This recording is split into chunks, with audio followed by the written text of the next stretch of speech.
I've had many leading experts on this show, including Matthew Walker, and they've all said the same thing about sleep. They've said it's the biggest positive investment you can make in your own performance. You can have the best strategy in the world, but if you're consistently tired, poor decision-making will follow and eventually cause other things to fail in your life. So if you're looking to optimize your recovery, you should start looking at what you're sleeping on. Our sponsor, Helix, makes high-quality mattresses tailored to your body. It doesn't matter if you run hot, sleep on your side, or need something firm. Helix has a mattress for you. And I asked them recently to send one to a member of my team, and Juan received it. And we travel a lot, so when he's home, quality sleep really matters. And he told me he's getting the best sleep of his life. And the data backs it up, with 82% of people in a Helix study saying they saw an increase in their deep sleep. And with a 120-night trial, you've got 4 months to prove it to yourself. You can get 27% off at helixsleep.com/diary. That's helixsleep.com/diary. 2 of the 3 remaining hostages were killed, and they were shot by friendly fire. That was the first time that I'd worked anything where people had gotten killed. Former FBI kidnapping negotiator. Best-selling co-author and the founder and principal of the Black Swan Group. I'm Chris Voss. How important is it generally in negotiations to listen? Whether it's business or law enforcement. If I take the time to really hear somebody out in our first deal, then every deal after that will come to me faster. It's critical. I'm so compelled to ask you, what is the cost that we don't get to see of your job? You know, you get really wrapped up in your work, and I think you tend to become distant in your personal life. The closer you are to someone, sometimes it's really harder for you to see things from their perspective. The truth sometimes is a knife to the heart, right? Like, you go through a traumatic event. Are you traumatized by it and never recover? Or is there post-traumatic stress growth, where you took that and decided to be better than you ever were before because you never want to let that happen again? So without further ado, I'm Stephen Bartlett, and this is the Diary of a CEO, USA edition. I hope nobody's listening, but if you are, then please keep this to yourself.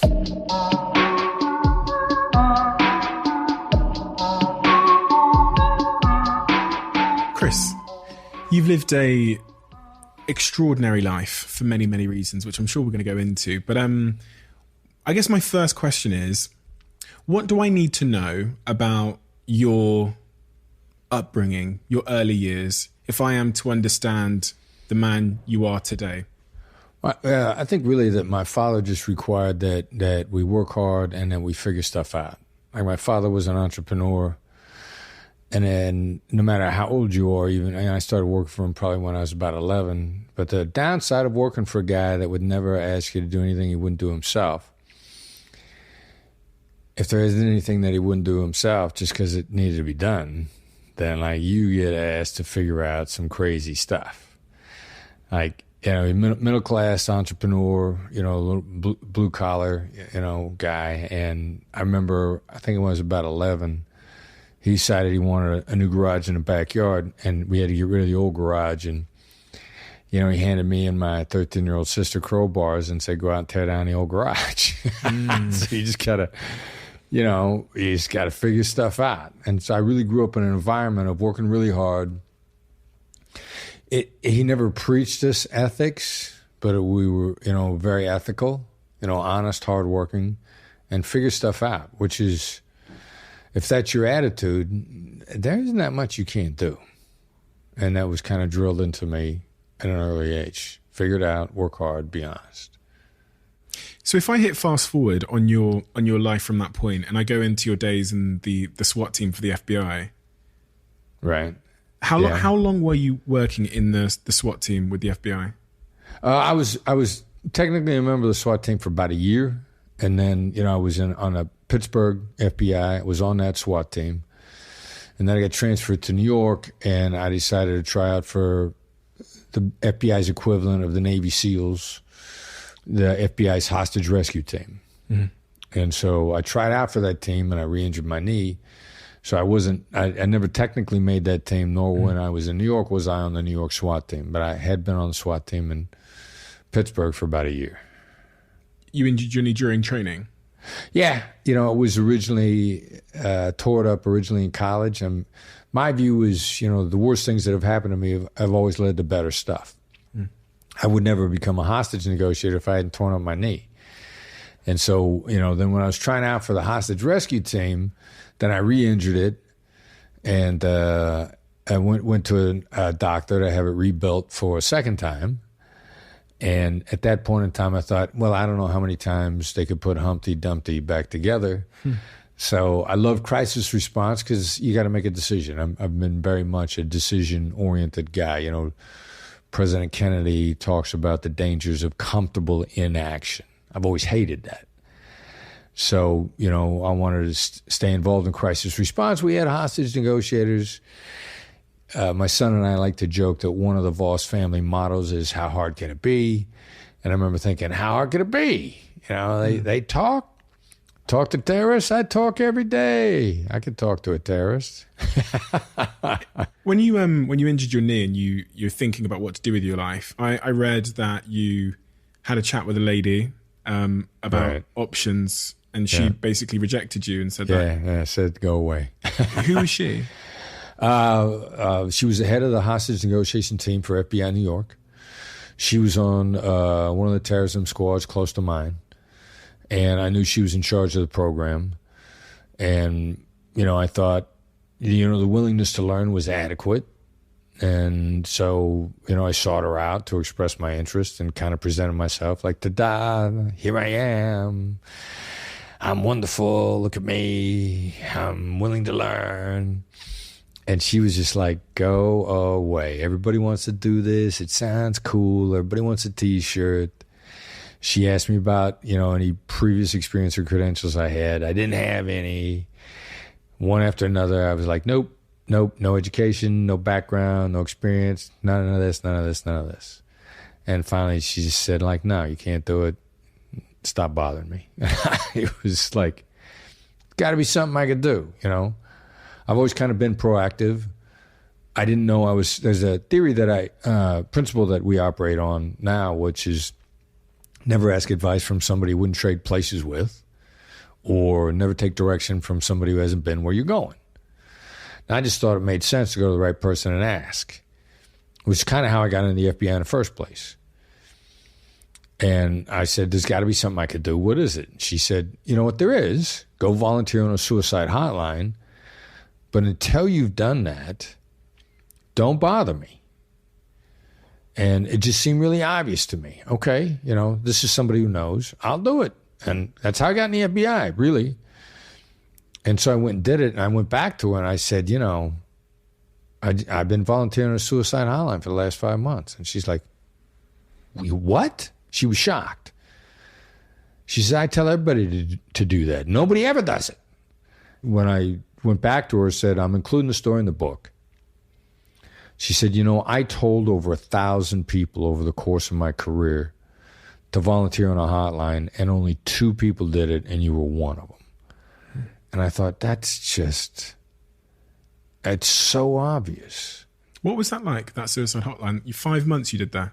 I actually volunteered there for a total of 3 years, and then I got involved in the board and the funding and the operation, and I taught there too. Because I was so into it. It was so valuable. I went there to learn a skill, and I ended up learning a skill and serving the community, which then was there ain't no better secondary bonus than to do something that benefits you and have it benefit everybody else too. Difficult, no? Well, if you take the training, you're willing to learn. The training was phenomenal, and I went there to learn. So I soaked it up like a sponge. Emotionally difficult? It can be, depending upon how vulnerable you make yourself. Now, and what I used to tell the volunteers there, because crisis hotline, suicide hotline, the biggest problem is volunteer burnout. It is difficult emotionally. If you go there to help, and you want so much to help, and there's a lot of people that make it extremely difficult to help them, and that can be emotionally draining. Now, I went there to learn versus help, and the help was a secondary benefit. So the really difficult types, we used to call them frequent callers, they didn't suck the life out of me. They fascinated me.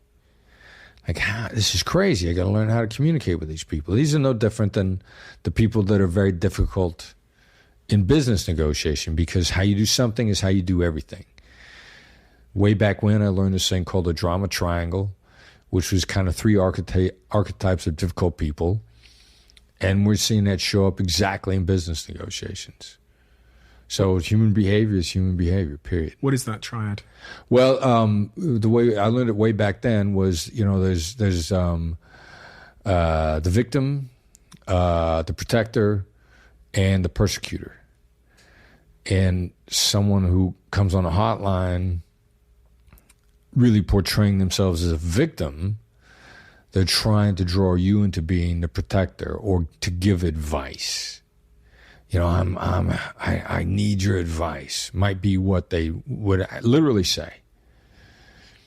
And then if you're dumb enough to give advice, then they switch from being the victim to the persecutor, and they attack you for your advice. And then as soon as you back off, then they go back to being a victim again to try to lure you into giving them advice so that they can attack your advice. And so what they told us, the earmarks of watch out for somebody trying to lure you into giving advice versus being a great sounding board, helping them discover the answer on their own. And then in 2002, much later, I ran across Jim Camp's book, Start With No, and he talked about effectiveness in business negotiation, helping your counterpart discover the best answer. Because if they discover something that's mutually beneficial versus if you offer it, if they discover it, it's their idea and they're going to do it. If you offer it, you're giving them advice and they got no emotional ownership and they're less likely to do it. So he called it helping them discover the best deal. And back on the hotline days, it was just guided discovery, helping them discover the best outcome. From those 3 years volunteering at the suicide prevention line, was there anything else that you really learned about the nature of human beings that has stayed with you still to this day in business and your days as an FBI negotiator? Yeah, well, still actually going back and pulling the lessons out of it. And it's people are, their thoughts are most dominated by loss. What are they worried about losing? What's their vision of loss over the future? Daniel Kahneman won the Nobel Prize in 2002, behavioral prospect theory, economic Nobel Prize on human behavior, which is loss looms larger than gain.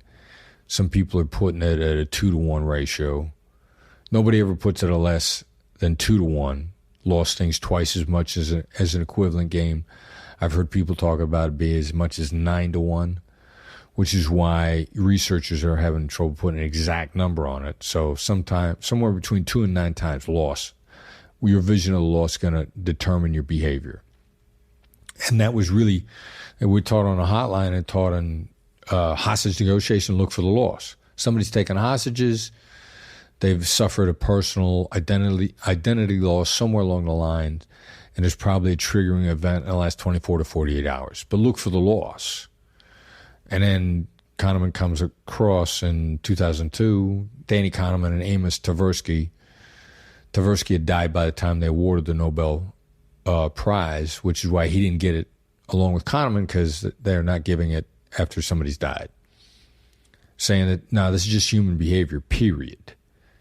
Period. Not just hostages, not just people in crisis, but it's the single dominating influence of all human decision making. Not the only influence, just the biggest. And so learning how to cope with that on a hotline is exactly what we're doing these days in all our interactions. Is there a way to leverage that to your favor when you're negotiating with someone? You can. You have to be really careful with it, which is really the whole reason to use empathy as an approach. Because if you don't use empathy, then you're the hostage taker. You're trying to use leverage against them. I mean, it's such a blunt force trauma concept that if you don't do it gently, with empathy versus sympathy, empathy is not the same as sympathy, but you're going to seem like a hostage taker yourself if you start out by saying like, look, man, I know you got a lot to lose if you don't make this deal. Well, that's trying to trigger loss, but I seem like a hostage taker myself if I do that. So I got to work my way into a position where I got to get you to realize that that's the case. When you became a hostage negotiator, when was your first real job? Yeah, it was a Chase Manhattan bank robbery. Robbery? Yeah, with hostages, which, although it happens all, in the movies all the time, Bruce Willis, Samuel Jackson, Kevin Spacey, Eddie Murphy, they're negotiating the hostages out of banks in every movie about it. In real life, it's a really rare event. Like, it was a bank robbery with hostages in New York City, and there hadn't been a bank robbery with hostages in New York City for over 20 years. Now, people get taken hostage in bank robberies, but generally the bad guys are gone before the police show up, because they know if the police get the place surrounded, their chances of getting away are low. So they're going to be gone. But to trap bank robbers in a bank with hostages is really, really rare. And that happened about a year and a half after I got out of the negotiation training. And I was still volunteering on a suicide hotline, so my skills, you fall to your highest level of preparation. I was ready to go when they put me on the phone, because negotiation's a perishable skill, and I'd been working at it. My skill level was really high at the time. Are you nervous when you get that phone call about that bank robbery? No, I was ready to go. I mean, I was doing it because I wanted to get involved. I wasn't doing it to get the T-shirt. I was doing it because I wanted to get involved. And as a matter of fact, like, I was never asked to go. A friend of mine had taught me, and having made a mistake previously, I'd learned the lesson of just show up. If something's going down, show up. I heard this advice from a government official not that long ago, and he said, run to trouble. Always run to trouble. There's a whole bunch of reasons for that, whether it's business or law enforcement. One of the nice things about running to trouble, running into, figuratively, theoretically, running into the burning house, you don't get criticized as much. You run to trouble. If you're running into a static situation or something that a bunch of people have been dealing with for a while and it's just been sitting there in deadlock, and whatever you do, people are going to criticize you, because they failed and you're doing something different and they don't want to see you succeed. But if you're running to chaos, you're running to trouble, the criticism is much lower. Mm-hmm. Nobody's dealing with it. Somebody's got to do something. Decisions have to be made. It's a great strategy. Run to trouble. Mm. And I had come to like that a lot. So I'm sitting at my desk in New York. My buddy Charlie walks up and says, there's a bank robbery with hostages in Brooklyn. Let's go. I looked at a police detective colleague because I had an interview scheduled that morning. I said, can you cover the interview? He says, yeah, I got it. And we go to the bank and we show up. And a team forms, FBI and NYPD both show up because it's a bank. We know the PD negotiators really well. Their commander, Hugh McGowan, super sharp guy, knew what he was doing. He integrated the team. First negotiator on the phone was a PD detective. He points at me, says, you're the coach. We stood up the rest of the team around Joe, the original negotiator. Joe talks the situation into stalemate, which is not a bad thing because the threat level's not coming up. And Lieutenant McGowan looks at me and he says, okay, you're up. And they handed me the phone. And what was your job at that point? What was the bank robber asking for, and what was your job, your objective? Well, we didn't know it at the time. Like, the bank robbery was actually the classic great CEO negotiator. Like, the great CEO negotiator is going to act helpless at the table because he doesn't want you to force him into a commitment. I found this out some years later when I was learning negotiation at Harvard. They call the business strategy blame somebody who ain't in the room. So a great CEO negotiator is going to be like, look, man, I got a board of directors. Like, I got to be careful what I commit to here because this board of directors, I do the wrong thing. These guys are going to fire me. They're going to throw me right out of this company.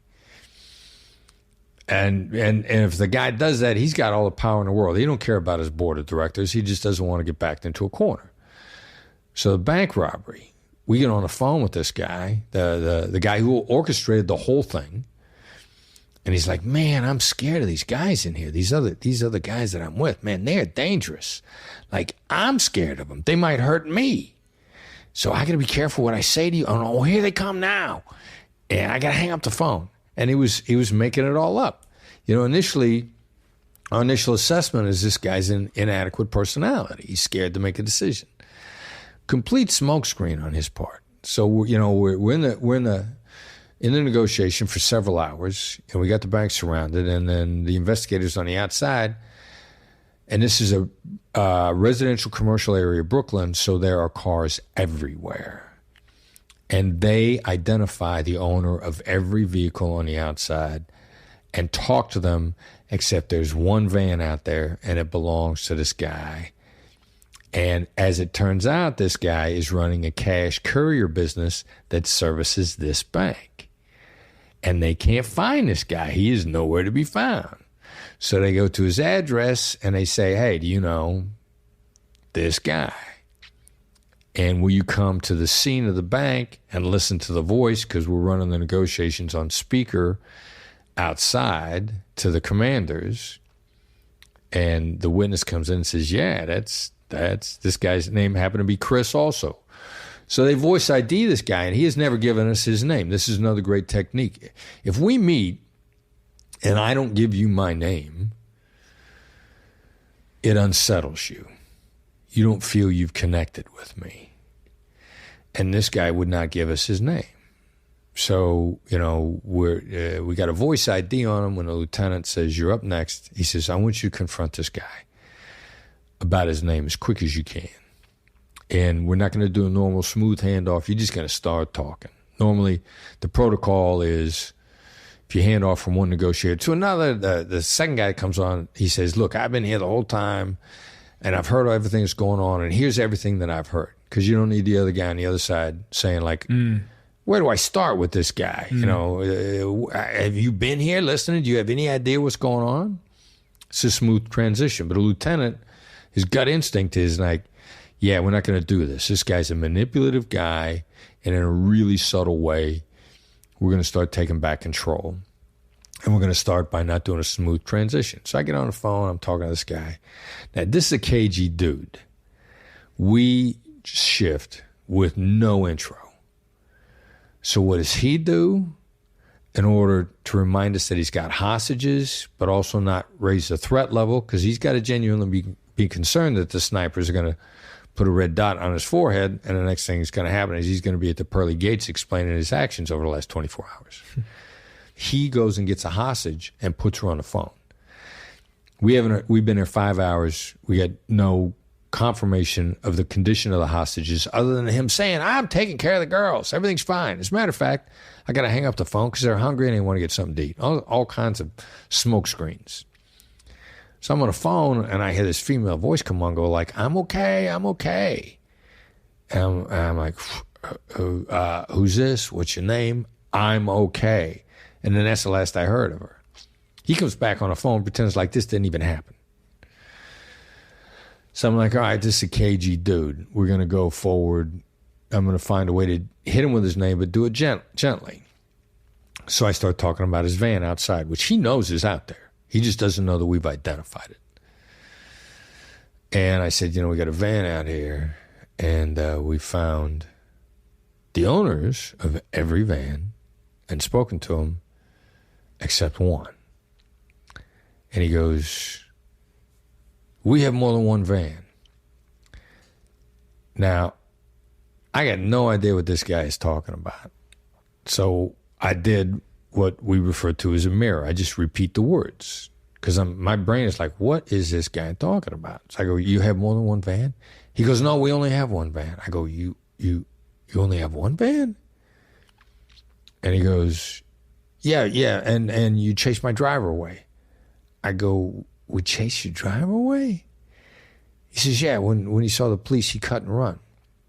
Now, this super control freak guy is now blurting stuff out as a result of my mirror, my technique, that he did not mean to say. This ends up convicting his getaway driver who had gotten away, and we didn't even know there was a third guy. How did that case end? Everybody came out. Why did the bank robber concede in the end? Did he get anything he wanted? Well, no, didn't. You know, how do you negotiate when you're not going to give them anything? You know, you help them see a different vision of the future. Is what it really boils down to. And what you really want them to see is a vision of the future where they live, and then you're hoping the survival instinct kicks in. And then when the second guy got on the phone with me, his principal concern was getting killed. Right. And his secondary concern was being handled roughly when he came out. Of course, he knew that they had beaten the women on the inside, and that may contribute to his being handled roughly when he came out. But he, number one, didn't want to get killed, and number two, my opening line was, look, when you come out, you'll be treated with dignity and respect. And I said that to him enough times that he decided it was going to be true, and he asked to meet me face-to-face out in front of the bank. Was he treated with dignity and respect when he came out? 1,000%. You got to keep your promises, because, and you know, this was one of the things when I was teaching negotiation at Harvard. You know, my academic brothers and sisters up there were like, would you lie to get the guy out? And my answer was no. And they'd say, like, yeah, but let's pretend, let's imagine that a terrorist has got a nuclear bomb in Boston, and you know that if you lie to him, he won't set the bomb off. So how do you answer that one? And my answer is, well, number one, the guy's probably testing me to see if I'll lie. So I got to watch out that it's not a trap.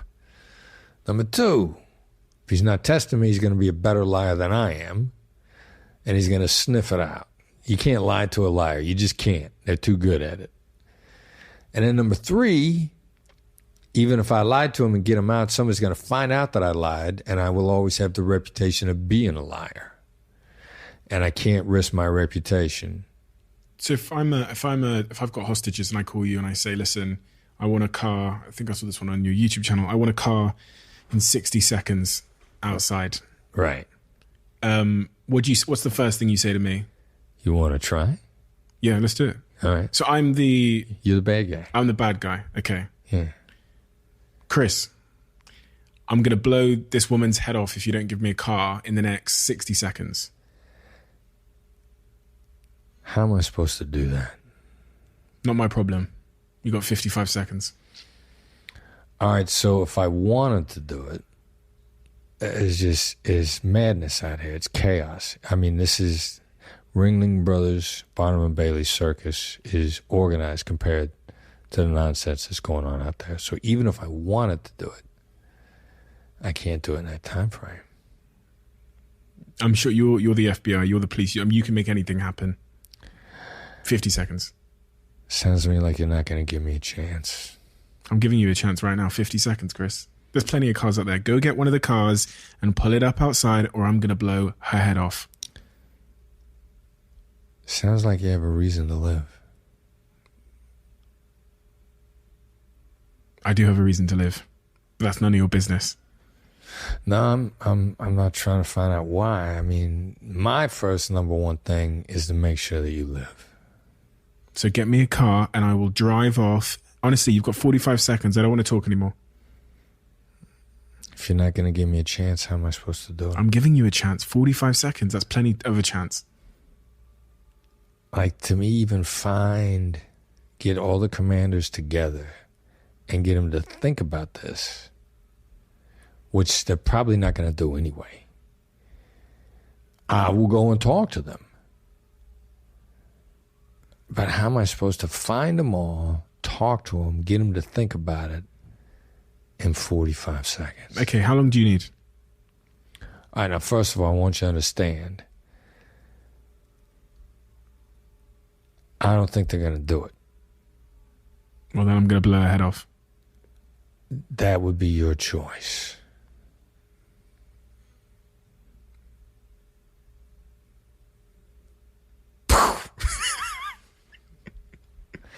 See, now, so the other thing, too, is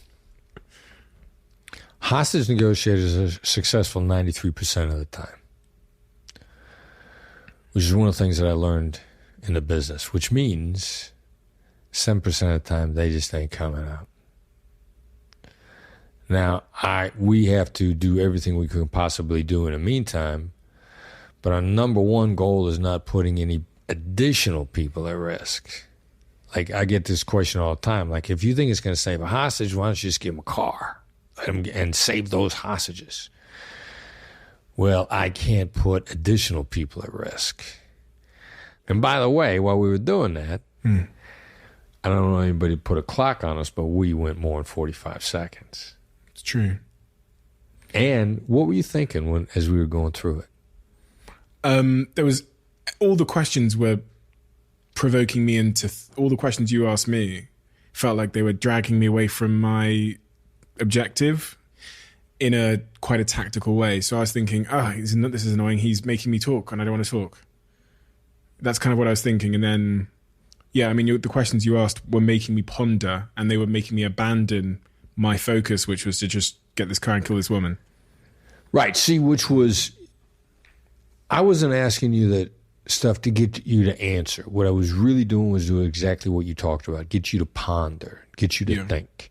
You know, what Kahneman has talked about in his book, Thinking Fast and Slow, pondering, he would call slow thinking, in-depth thinking, where you really think about stuff. And then you really make the decision. And you really make up your mind instead of me trying to hustle you. Like, I could hustle you into something really quick, but it wouldn't be your decision. And the whole point of getting somebody to ponder something is so that when they do come to a decision, they own it. When you said the thing about even if I wanted to do that, like I couldn't do that in 45 seconds or whatever, I liked that sentence because obviously there was a degree of empathy there. So even if I wanted to, it wasn't, shitting on my parade. It wasn't attacking me too much. And you made me ponder the reality of the fact that it's not even possible. My demand is not even possible, even if you were on my side. So that was a very good question to make me ponder myself, to realize that what I'm asking for is not going to happen. See, and there's another reason why I said it like that too. Because, a lot of people, if you ask for something in a business deal that they're not going to give you, they'll give you the classic American lie, I'll try. And maybe it's not an American lie, maybe it's a lie in the English language. But in any kind of deal, if somebody looks at you and says, I'll try, you don't get a good feeling. No. And you get I'll try enough times, right away it ain't never happening. Yeah. So I didn't do I'll try. I basically said, I don't think it's going to happen, but I'll check. Because I'm trying to shift us out of an adversarial into a collaborative conversation. And so then what I'm basically saying is like, I don't want to mislead you. I don't think this is going to happen. I will be your advocate. How important is that collaboration? No relationship survives long-term without collaboration. Just ain't going to happen. So you're giving me the impression that you're actually on my side to some degree and that we're collaborating to find an outcome together. Yeah, and in point of fact, see, the crazy thing is hostage negotiators have repeat customers. If I get you out alive, the chances of you straightening out your life are not great. And the chances of you ending up in another hostage siege are high if you don't get killed otherwise. And you got to have a memory of the last hostage negotiator trying to work with you versus the guy hustled you and lied to you, guy or gal. So if you always look at all interactions as if you're going to have to pay for everything you said eventually, which means if you lie, you're going to pay for it. If you did everything you could to be collaborative, then your counterpart's going to remember that in the future. Like, well, it didn't go my way, but at least the guy didn't lie to me. It's like karma. isn't it? It's karma. 1,000% it's karma. I'm a big believer in karma, very much. How important is it generally in negotiations to listen? Because a lot of people, kind of think they can overpower someone with just talking at them. Right. Yeah, and what they're called is, they can't hold a job. Yeah.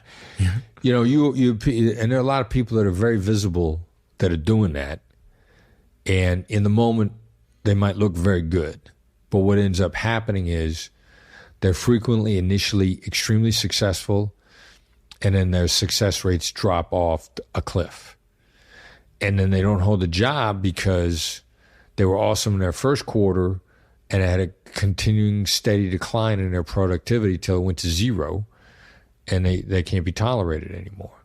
But everybody sees a really loud guy or gal getting deals, and they're the ones that make the most noise about it. So your original question is, how is important is listening?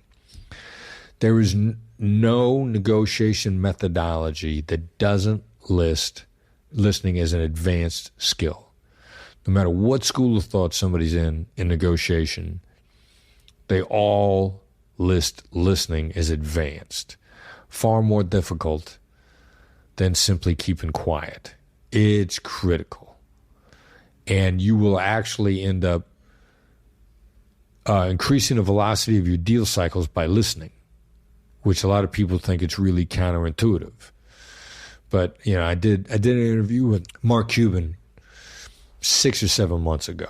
And I talked about listening. And he's like, yeah, if I take the time to really hear somebody out in our first deal and pay attention to what's important with them, then every deal after that will come to me faster, having done it right up front.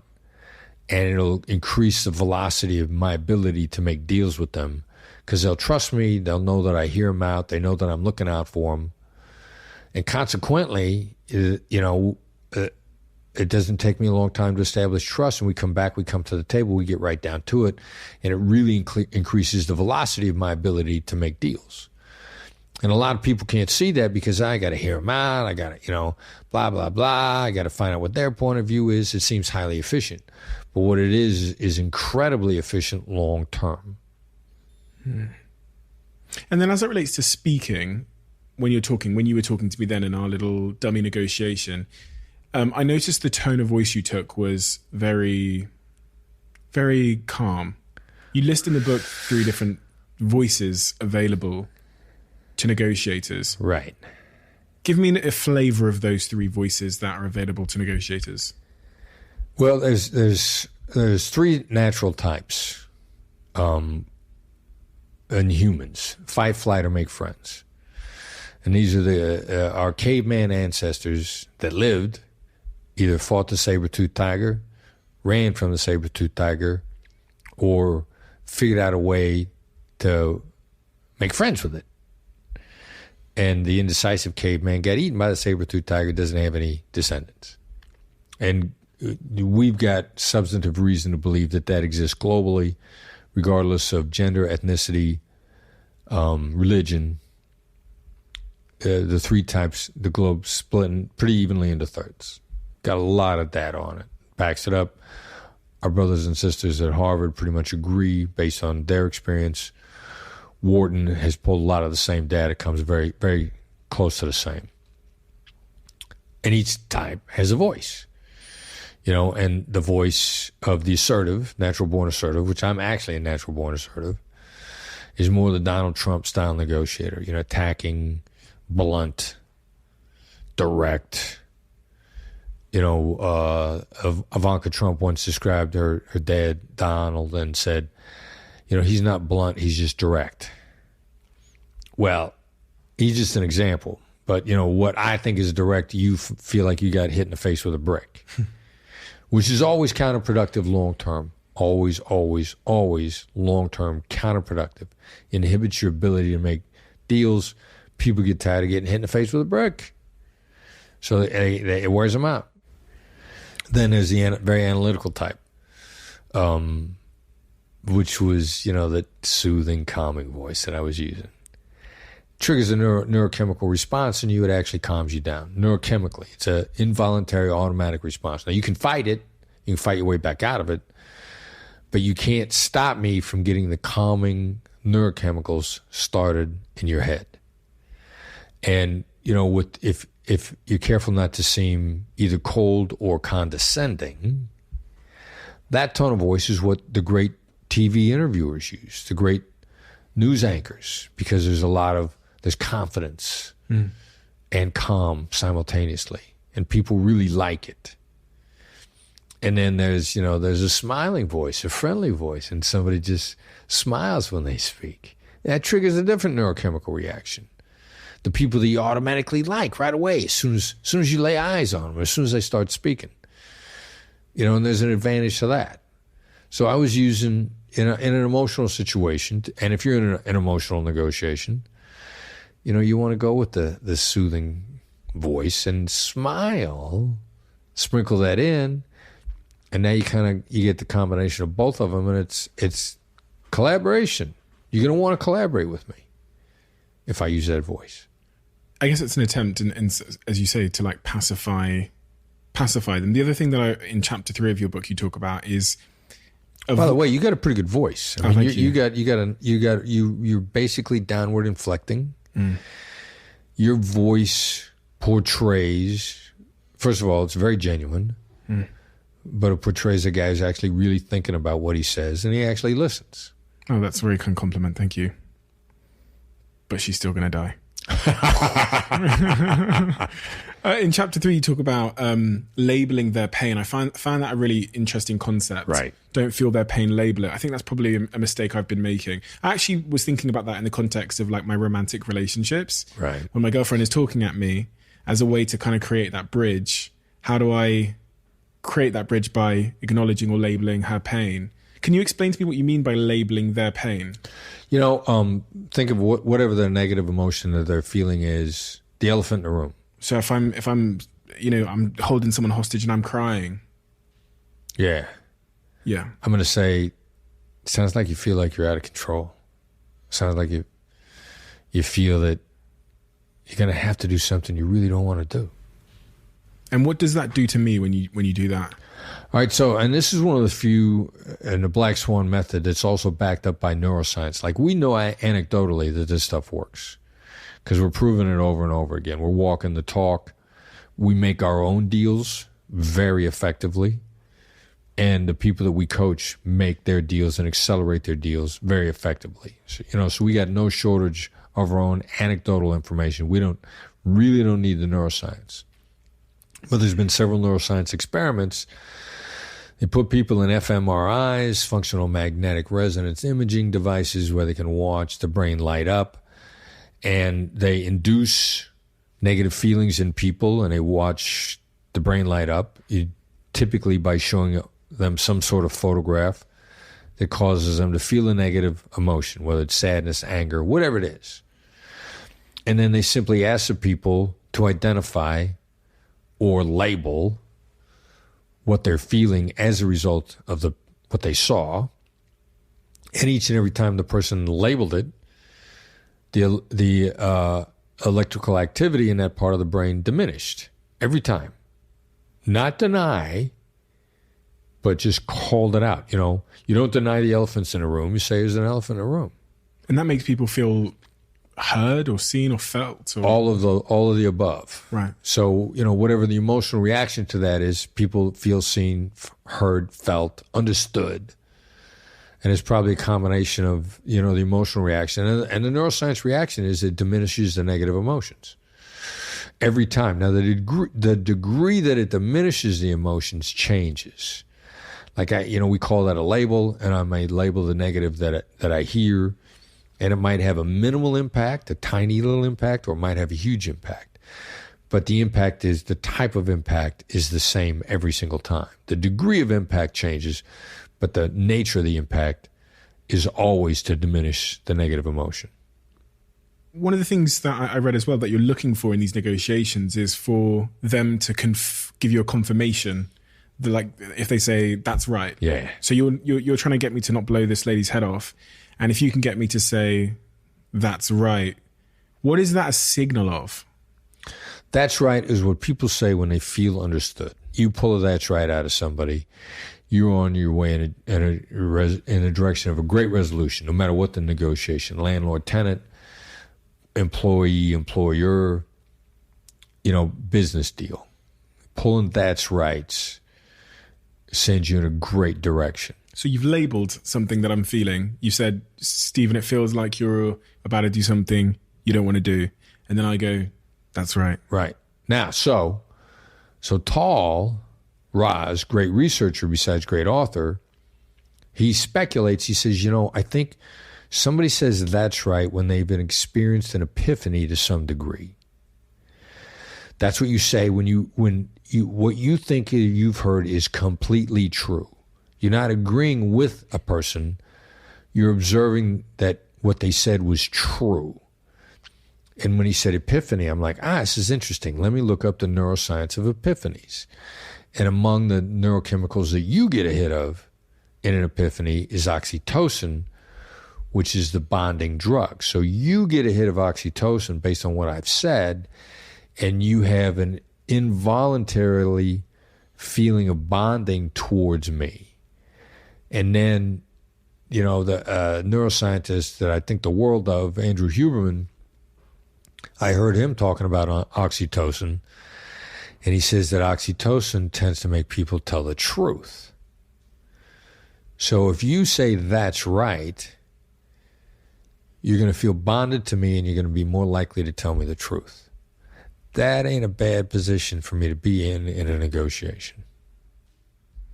Negotiations are, all over our lives. So, when I was reading... Everywhere, right? It's everything. It's teams, it's business, it's podcasting, it's my girlfriend, whatever. When I was reading through the principles in your book, Never Split the Difference, so much of it I can relate to from the context of romantic relationships with my partner. Yep. You must find yourself in your own romantic relationships deploying some of these skills. And which one in terms of whether it's just, acknowledging them, making them feel heard, what are the key skills that translate really effectively to romantic relationships? Well, they all do, because every human being wants to be understood. And in a romantic relationship, they want to know that you understand. And in many cases, like any relationship, they just need that in and of itself. Now, the additional demands of a romantic relationship is they're going to want you to understand and adjust, which, in point of fact, what other relationship do they not want that from you as well? Not only show me you understand, but then walk the talk.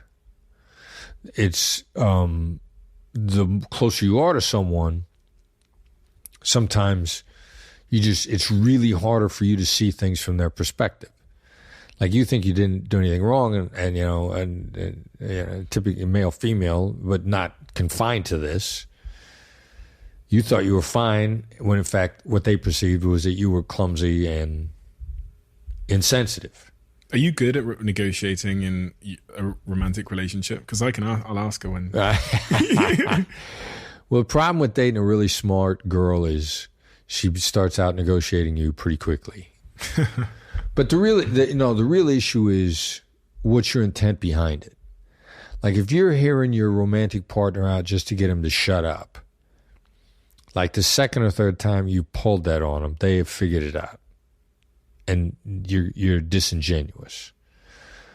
But if you're hearing somebody out because you want things to be better, you really want the relationship to be long-term and you want it to continue to get better, then they're happy to let you hear them out or let you make them feel heard, because you're going to make the adjustments in your behavior to take that into account. And you're going to show that you care enough about how they feel, not just what happened, but how they feel about what happened, which is a recipe for a great relationship, romantic or not.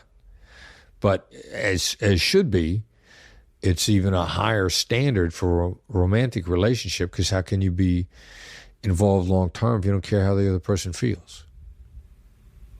In your negotiating days, was there an instance where it really didn't go the way you wanted it to go. Yeah, and with 93% success rate means 7% of the time it's going bad. And that's just the nature of the game. Is there one that stands out for you as being... Well, every one of them does. But then the issue is, do you learn? Like Nassim Nicholas Taleb would call it post-traumatic stress growth. Like you go through a traumatic event, are you traumatized by it, and then damaged and never recover? Post-traumatic stress, injury, harm, disorder? Or is there post-traumatic stress growth, where you took that and decided to be better than you ever were before because you never want to let that happen again? When I say this, what is the incident that comes to mind? Well, the first one that people died in was the second case that I worked in the Philippines, the Burnham-Sabero case. And early on, before we could even get our arms around like a situation that was moving really fast, and the Philippine military was engaged in chasing the bad guys, and a chase had been on for weeks. Guillermo Sabero was murdered by the Abu Sayyaf about 21 days into that case. They had already killed a number of Filipinos prior to that. And as they moved across the landscape and the oceanscape and island to island south of the Philippines, they would kill hostages and pick up new hostages because there were people in their way all the time. So that was an ugly case from the beginning to the end. In the end of it, the two of the three remaining hostages were killed in a botched rescue attempt, and they were shot by friendly fire. Philippine Scout Rangers inadvertently stumbled over the Abu Sayyaf encampment, didn't realize it was one that had hostages in it, just opened fire. They recognized it as a terrorist encampment, formed a skirmish line on the trees on the uphill side, and just started pouring rifle fire down into the camp. And so that was the first time that I'd worked anything where people had gotten killed. Does that stay with you? Yeah, it does. It does. And I felt sorry for myself for a long time. And it's not like I'm happy about it, but I'll never remember the moment that I got the call 5:30 in the morning. I was in Washington, D.C., where I lived, and a voice on the other end of the phone said, "I've got bad news. Martin is dead." And it was just a few hours after Martin Burnham had been killed and Deborah Yap, the Filipino hostage, had been killed. Martin's wife, Gracia, was wounded and lived. And I'll never forget, that was the worst, that to that point and since, was the worst personal moment of my professional career. And I used to say it's the worst moment of my personal career until I was hearing another hostage negotiator talking about a siege he was in when an infant had died, had been killed. And I remember sitting there watching him talk about it, and he's still very definitely dealing with the scars and the wounds from having been the negotiator on scene. And I remember him saying, like, I don't know why I keep telling, giving these presentations. Maybe I just want people to know something bad that happened to me on a winter's day. And I was sitting there thinking, bad for you. That wasn't your blood. It wasn't your child. And I thought, we're taking on too much because it wasn't a member of our family. It wasn't my brother, wasn't my significant other, wasn't my son that got killed. And that's when that's when I realized I had to put that stuff in perspective. It wasn't doing anybody any good for me feeling sorry for myself. I couldn't. And the changes we made as a result of the Burnham-Sabero case saved lives. That was our mandate. All right, so Martin Burnham is dead. What do we do with that? Do we quit or do we get better? If we get better, somebody else is going to live. And a whole bunch of people ended up living based on strategy adjustments we made as a result of that case. Seems like a very significant sort of burden to carry, right?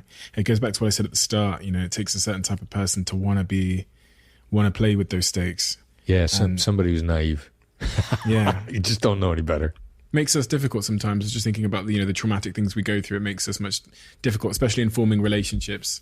I struggled with that a lot.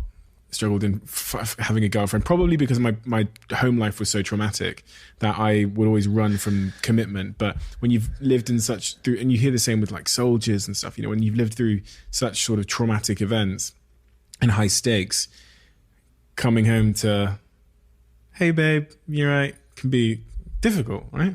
Yeah, it can be. It can be difficult. Like you can have difficulty unwinding. The other person, depending upon how you process information. Like the other person might genuinely doing their best to be there with you to get you to talk about it. And if that isn't the best way that you process it, and one of the very difficult things about me is I don't process stuff by talking about it. I'll talk about it afterwards, but I kind of need to unplug. I'll need a good night's sleep. I'll need to let it run through the data banks and kind of bake on its own. I'm probably pretty good the next day. Which is interesting because in your work you have no time for that. Yeah, well, and maybe that's why I need it more at home, because in the work, I mean, we're gonna, we're going on it right now. We're dealing with it right now. Mirroring, something you talk about as well in the book, which I find really interesting, because again, something with my girlfriend I started to explore, which was, when she says something to me or when she does something, to make her again feel heard, I guess, I just kind of repeat it back to her. Right. But also is it also a body language thing, or is it just, how does mirroring work? Well, the hostage negotiators mirror, the black swans mirror, the way that we teach in business now is just all verbal. Verbal, okay. If you start lining up physically, which is what the body language mirroring thing is, like if that happens naturally, then so be it. Enough people try to do it as a manipulative tool that we're really leery of even coaching people on that at all. Like if we're talking and suddenly we both find us, and I'm actually listening and you're listening, and we both find ourselves leaning in the same direction, that's cool because we're dialed in. But the body language thing is a tool of manipulation so many times of people that are just trying to exploit you. That aspect of it we stay away from. Now the hostage negotiator mirror, the black swan mirror, repeating just the last 1 to 3 words of what somebody said, or then taking surgically, picking a gist, 1 to 3 words here and there. It's ridiculously effective. Ridiculously effective? Yeah. I did you did. Very nice. And the thing that I find fascinating about it too is, like, if we find somebody that's really into mirroring, there'll typically be somebody whose IQ and EQ both are real high. And there are a lot of people whose IQ is real high. Their book smarts are good, but their people smarts aren't good. And they tend to love mirroring because it's the least amount of effort with the maximum amount of response. And they want to guide a negotiation in a very gentle but purposeful way, while the other side doesn't feel guided. They feel like they're expanding, and it's been real consistent. When you think about your next phase and your projects that you're working on now and what you're trying to do, you've got the Black Swan group. Right. I saw that online. The objective of that is to coach people into negotiation skills and stuff like that? Yeah, worldwide, globally. Yeah. And what does that look like? Is it a course that people can buy? Is it a webinar? What is it? Yeah, it's all of it. The website is blackswanltd.com. I mean, if you're just starting out, we got free stuff.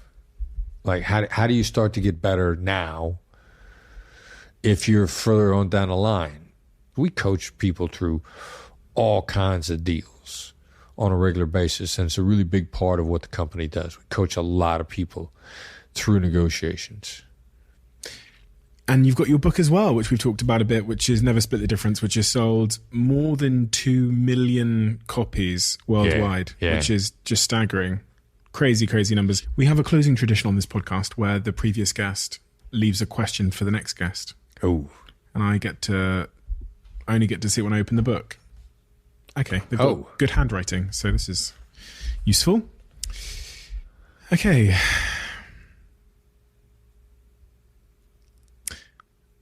Is there someone in your life that really needs your help, but you are still unsure on how to help them?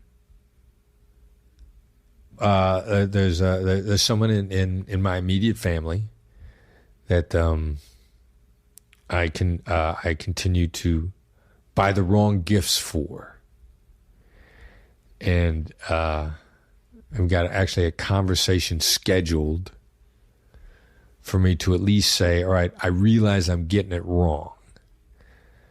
Help me get it right. I think we can all relate to that in some respects. Well, I can anyway. Thank you, Chris. Thank you for your time. Thank you for writing such a great book on a topic that is relevant to more than just FBI negotiations. As you know, it's relevant to my relationship with my partner, to my business, to everything in between. It's relevant to all the interactions I have with all humans. And that's clearly a testament to why it sold it's almost 2.5 million copies or something crazy like that. Yeah. I know the stats around books. I know that I think my publisher told me that most books don't sell 1,000 copies. So like 90+% of books don't sell 1,000 copies. So to sell 2.5 million copies worldwide is staggering, but it speaks to your experience and the way you've articulated it in the book. It's been an honor to speak to you. Thanks for your wisdom. Yeah. And I'm going to keep brushing up my negotiation skills. Pleasure's been mine. Thanks for having me on. Thanks, Chris.